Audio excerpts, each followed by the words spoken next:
What's up, everybody? This is Jason, Zombie Collector, and I received a care package from Mike at Canadian Cards.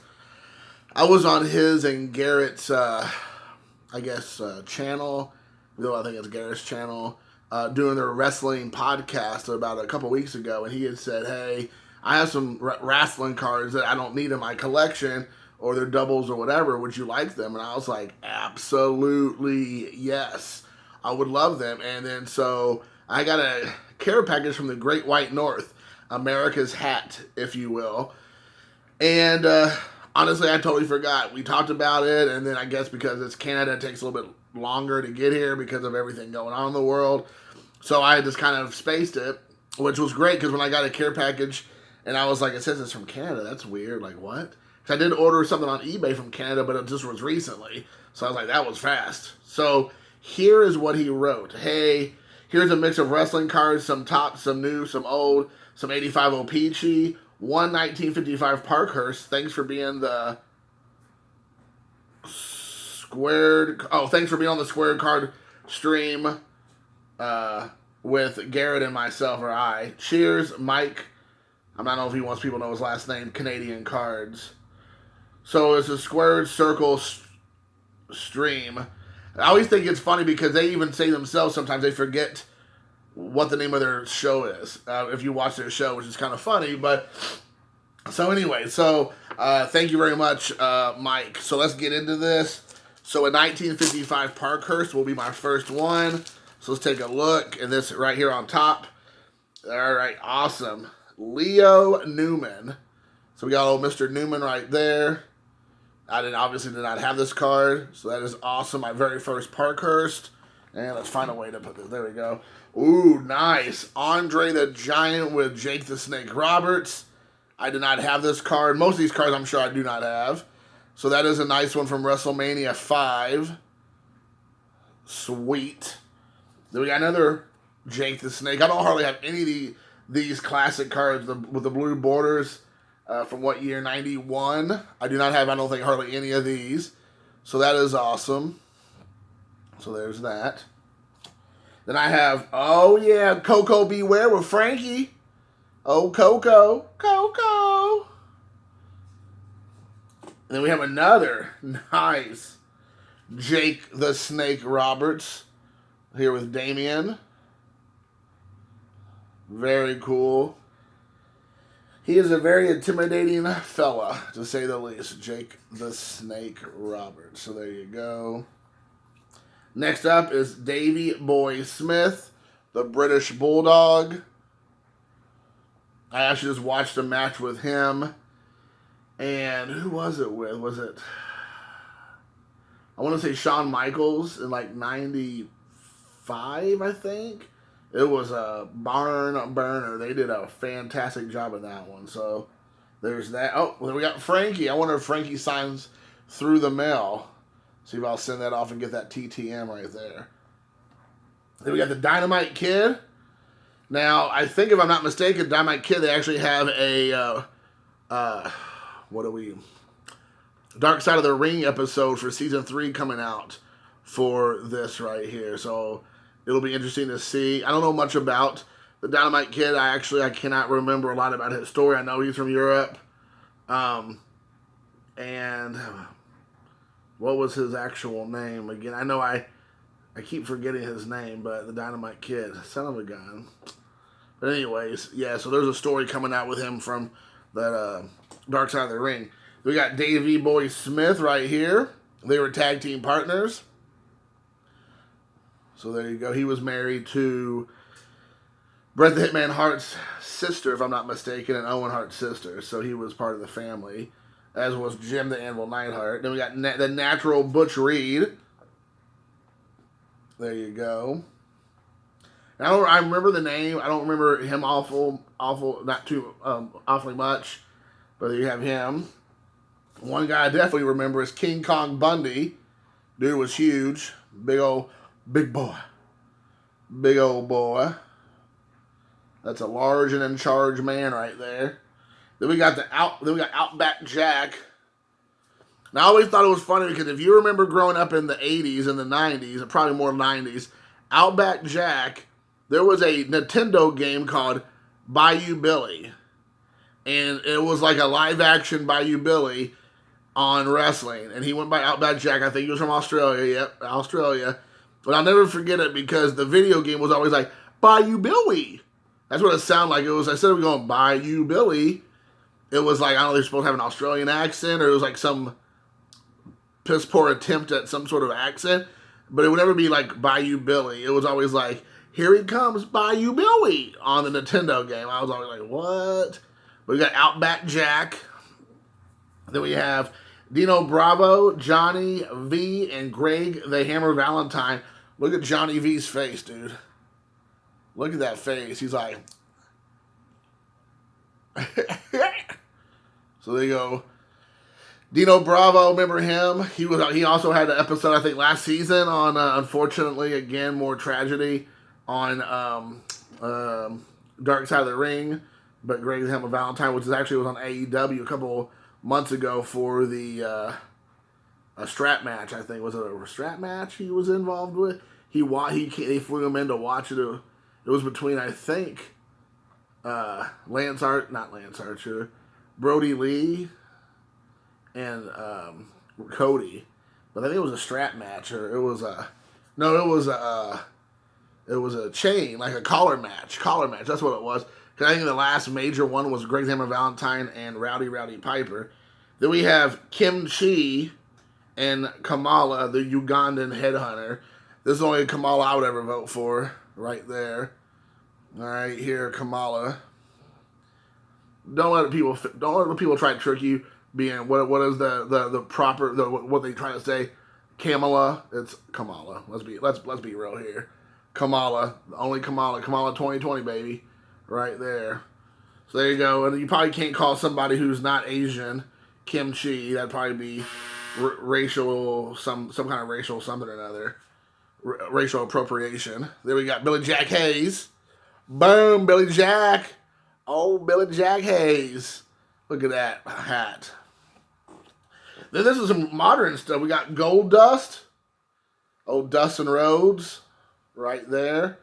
Gold Dust. He came out yesterday and during Dynamite, and he has a whole new look. Like, he used to paint half of his face blue and black, which was like, because he's always been painting his face ever since the Gold Dust days. Now he's painting on AEW. He's painting like a blue and black.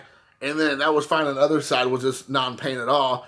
And then yesterday, he had like this weird, like shark Joker look. He had his bottom face painted, and it had like this weird, creepy, like jagged teeth painted into his skin around his mouth, and it was like red and white and blue. It was really weird. I thought it was cool. It almost looked like a mask. It kind of looked like the Fiend, but instead of it being a mask, it was paint.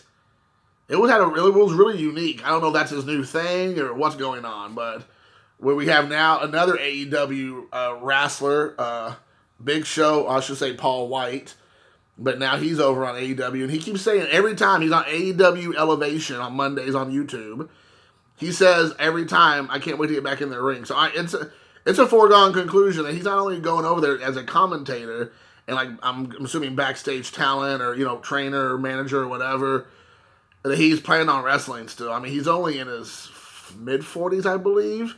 So maybe mid to late 40s. So he's not super, super old by any stretch. And he's talking about how he's planning on wrestling. So that's awesome. Someone who probably will never go to AEW, who's only a WWE lifer, is Undertaker. There you go, Taker here. So there you go. One of the most respected guys in all of wrestling. Another one who's never going to leave WWE, definitely based on his position in the company. Hunter Hearst Helmsley, The Game. Triple H, the Cerebral Assassin. I just got on watching the D-Generation X box set with him and Shawn Michaels, where they came back new and improved. They had a 3-disc box set I picked up a couple weeks ago. I finally finished that box set. And I gotta say, I was never a Triple H fan from the beginning. But when I watched that with him and Shawn Michaels, I actually did enjoy a lot of his promos, a lot of his just like this remedial humor that I appreciate, like bathroom humor. Like, I really liked it a lot. I mean, I really appreciate that type of just lowbrow humor, because that's what I feel like wrestling is. Like, it doesn't need to be like real, thought provoking. And I just kind of like that. Kurt Angle, he could go anywhere. He WWE star for sure, but he may show up in AEW. He may show back up in WWE. He may go to TNA, where he was before. Then here we have Goldust again, and another variation of like the more traditional Goldust that you see in the recent years. He kind of lost a lot of the glitz and glamour, and he went down. This is basically his look in AEW, except it's blue and not gold, and he goes by his name, Dustin Rhodes, and doesn't go by, of course, Goldust. He's sure he's not allowed to. Then we go back to the 1985. We got right there. You got Iron Sheik putting on the old camel clutch. I don't know who that jabroni is, but if you don't know Iron Sheik, you're definitely doing yourself a disservice. Dude is crazy. I mean, he is. I mean, again. I mean, I don't even know. Probably you don't hear much about him anymore, because the things he used to say just a handful of years ago would have all kinds of hell break out on him now. He would say crazy stuff on Twitter. I mean, really inappropriate things, I put in quotes. But, he would say all kinds of crazy stuff, and I mean, you just couldn't say that nowadays. I mean, he would like seriously have issues.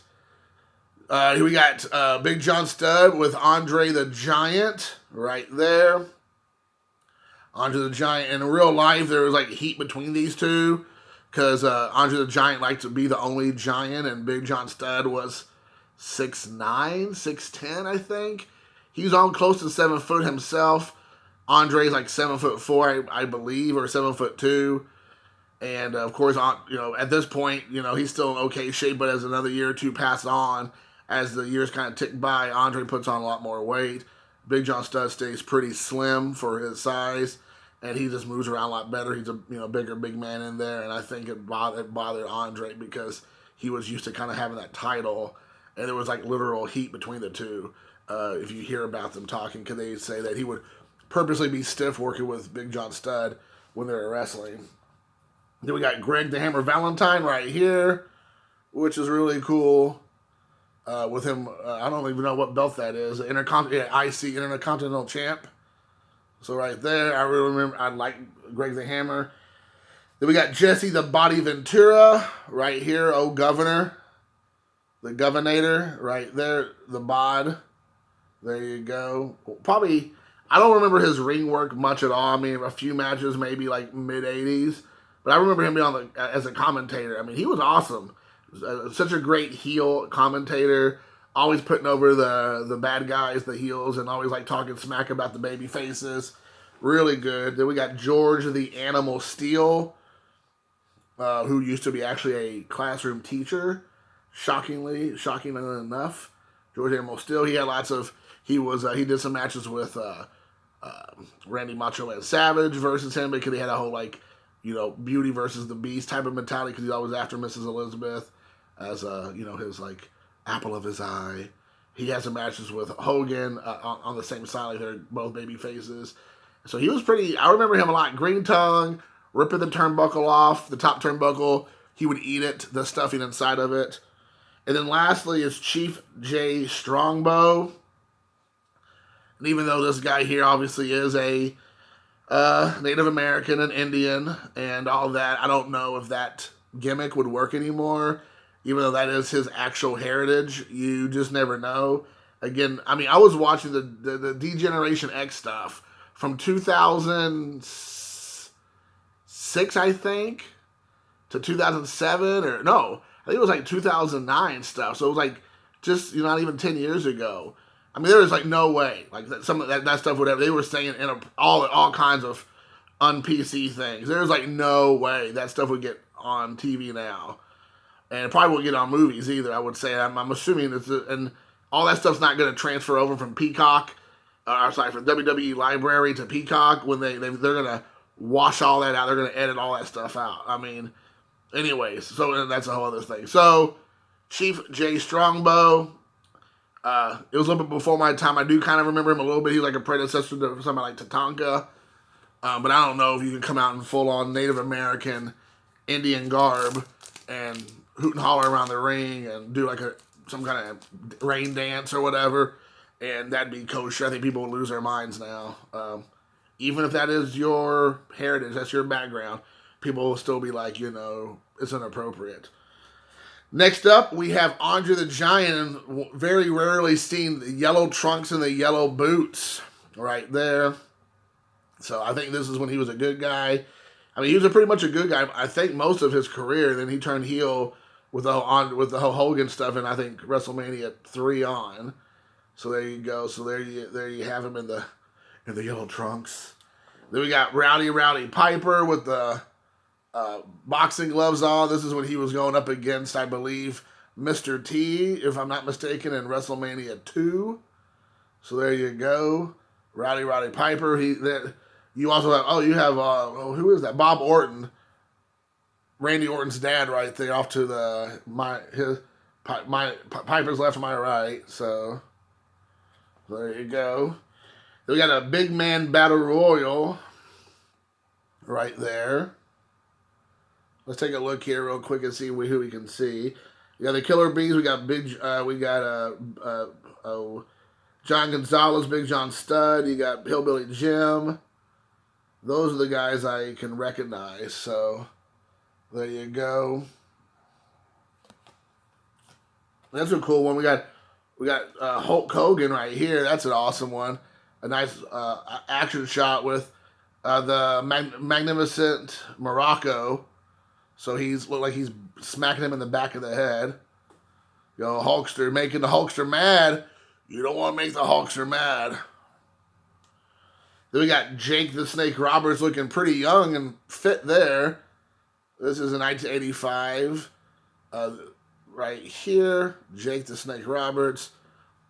One of, if not the best talker on the mic.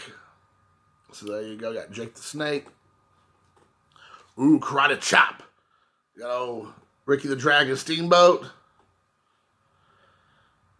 But this is the crazy thing. His real last name is like Moonblood or something like that. I mean, how epic is your name being Moonblood and they still change your last name to Steamboat?